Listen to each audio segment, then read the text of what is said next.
व्यापारी प्रकोष्ठ का जो अद्भुत कार्यक्रम हो रहा है, तो उसके लिए सबसे पहले मैं मुकेश नगरिया जी, मनोज नगरिया जी और उनकी पूरी टीम को बधाई देता हूं कि उन्होंने भारतीय जनता पार्टी परिवार को यहाँ एकत्रित करने का जो कार्यक्रम रखा है वो निश्चित रूप से दिल मिलाने का कार्यक्रम है। आज भारतीय जनता पार्टी के सारे पदाधिकारी यहाँ पर उपस्थित हैं और सभी एक परिवार की तरह से यहाँ पर दीपावली का उत्सव मनाने के लिए आए हैं।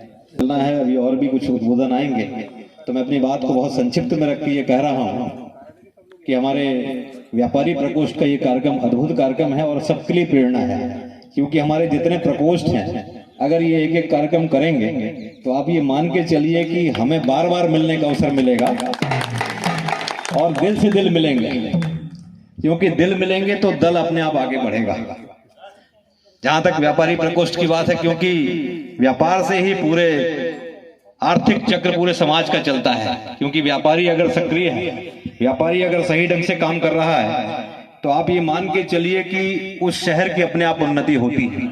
और भारतीय जनता पार्टी में व्यापारी प्रकोष्ठ का बहुत महत्व है, क्योंकि जैसा कि अध्यक्ष जी ने बताया, हमारे संयोग जी ने व्यापारी प्रकोष्ठ के मनोज भाई ने बताया कि ये पूरे प्रदेश में जो जिस तरह की योजना चल रही है, व्यापारियों की पार्टी रही भारतीय जनता पार्टी, तो व्यापारियों की पार्टी नहीं, वो सर्वजन की पार्टी बन चुकी है। शुरुआत में जरूर ऐसा रहा होगा, लेकिन आज की तारीख में अनुसूचित जाति, अनुसूचित जनजाति, यहाँ पे हर किसी का महत्व है, ओबीसी का महत्व है, हर किसी का, क्योंकि ये पार्टी सबको साथ लेके चलने वाली है। नरेंद्र मोदी जी के नेतृत्व में जो भारत विश्वगुरु बन रहा है, तो सबका साथ सबका विकास ऐसे संकल्प के साथ चलने वाली पार्टी है और उसने वो जमीन पर करके दिखाया है। जब से भारतीय जनता पार्टी की सरकार बनी, अभी आपने देखा कि मध्य प्रदेश का स्थापना दिवस हुआ और इस बार हमारे मुख्यमंत्री जी ने 7 दिन तक लगातार कार्यक्रम, और उसमें कोई वो भारत में सबसे श्रेष्ठ होकर के जा रहा है कि मध्य प्रदेश में महिलाओं की संख्या, हमारी बेटियों की संख्या बढ़ी है और समाज में संतुलन आ रहा है। उसका कारण यह है कि मध्य प्रदेश में भारतीय जनता पार्टी की सरकार ने काम किया है। तो आज इस अवसर पर, दिवाली के अवसर पर, बहुत ज्यादा ना बोलते हुए, क्योंकि सभी लोग इन सब चीजों से परिचित हैं, लेकिन एक परिवार भाव का जो आनंद की अनुभूति यहाँ पर हो रही है। अभी मनोज भाई ने जो जिक्र किया, ये सब हम सबके संस्कार में है, भारतीय जनता पार्टी के, हमारे संघ के संस्कार में है कि हम हर समय एक दूसरे की मदद के लिए तत्पर रहते हैं। और अगर आपके पास फोन आया और आपने फोन नहीं उठाया, आप फोन करते हैं, तो ये सबकी आदत में होना है और होना भी चाहिए, ताकि ये तो निरंतर चलने वाली बात है। कब कौन मुसीबत में कहां पर बैठा है और कब आप किसकी मदद कर दो, क्योंकि किया हुआ कभी व्यर्थ नहीं जाता। अगर आपने ईश्वर को मान करके किया, क्योंकि मैंने किसी की मदद नहीं करी, मैं तो ये मान के चलता हूं कि जब वो काल निकला तो ईश्वर ने मुझे इस योग्य समझा कि मैं मदद कर सकूं और मुझे इसका सामर्थ्य दिया कि मैं इसको कर सकूं।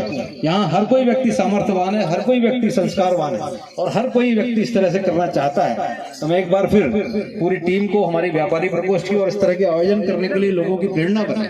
और आज ये फाग की जो सुंदर प्रस्तुति हो रही है हमारी लोक कला की, यह भी अद्भुत है, क्योंकि जितने कलाकार यहाँ पर आए हुए हैं वो अपनी अद्भुत छटा से यहाँ पर प्रस्तुति दे रहे हैं। ऐसा लग रहा है कि भारत का जो पूरा गांव है, जो भगवान कृष्ण ने जो इस तरह का दिवाली की तरह मनाया जाता है, वो त्योहार हम यहाँ पर मना रहे हैं। मैं सभी को इस शुभ अवसर की शुभकामनाएं देता हूँ और हम सब परिवार की तरह आगे बढ़े, भारतीय जनता पार्टी मजबूत हो। हमारा एक एक कार्यकर्ता, एक एक प्रकोष्ठ का कार्यकर्ता, एक एक मोर्चे का कार्यकर्ता अपने आप में सक्षम है, और अगर निकल जाए किसी बात के लिए तो पार्टी को कोई हरा नहीं सकता। और ये माध्यम बना है, ये कार्यक्रम माध्यम बना है, उसके लिए मैं पूरी मनोज नगरिया जी की पूरी टीम को बहुत बहुत बधाई देता हूँ, साधुवाद देता हूँ। और सभी लोग मिलकर के काम करें।